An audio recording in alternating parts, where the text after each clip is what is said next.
तर आरोपी शंतनू कुकडे पुण्यात क्लब चालवत होता। या ठिकाणी अनेक राजकीय लोक, पोलीस अधिकारी आणि शासकीय लोकांचा वावर होता। माजी आमदार रवींद्र धंगेकर यांचा खळबळजनक दावा।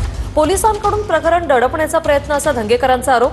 तर आरोपी पुण्यात धर्मांतराचा मोठा रॅकेट चालवतो। त्याने धर्मांतरातून करोडो रुपये जमवले, धंगेकरांचा आरोप।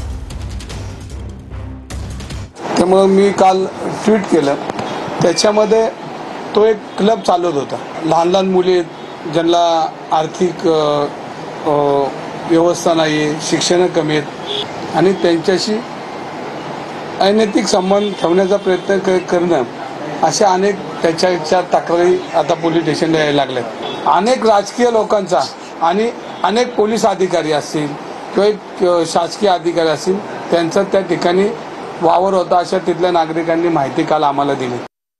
तो राष्ट्रवादी पक्षाचा एक अल्पसंख्याक आघाडीचा सदस्य किंवा एक पदाधिकारी आणि धर्मांतर सारखा धर्मांतर म्हणजे तो ख्रिश्चन समाजाचा आहे आणि तिथं धर्मांतर कसं वाढेल किंवा हिंदू मुलं मुली कशी त्याच्या धर्मात आणता येईल, हे सगळं काम तो त्या ठिकाणी करताना अनेक माहिती समोर आल्या। त्याच्यामध्ये करोडो रुपयाची देवाणघेवाण त्याच्या खात्यातून झालेली आहे।